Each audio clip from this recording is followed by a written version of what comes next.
ఓ పక్కన మహేంద్ర సింగ్ ధోనీని ఆల్రౌండర్ యువరాజ్ సింగ్ ప్రశంసలతో ముంచెత్తుతుంటే, మరోవైపు యువరాజ్ సింగ్ తండ్రి యోగరాజ్ సింగ్ మాత్రం తన విమర్శల పరంపరను కొనసాగిస్తూనే ఉన్నాడు.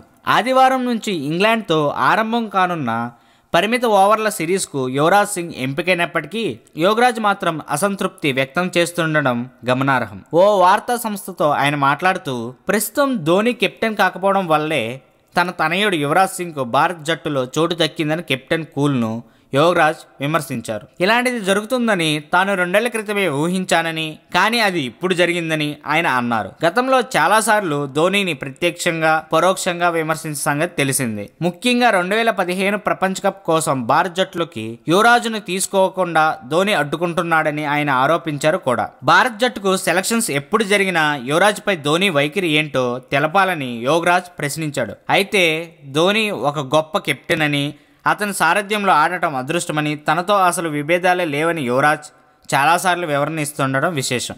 ఏంటో తండ్రి ఒకలా చెప్తుంటే కొడుకు ఇంకోలా చెప్తున్నాడు. ఇద్దరిలో ఏది నమ్మాలి అని క్రికెట్ అభిమానులంతా ఆశ్చర్యంగా చూస్తున్నారు.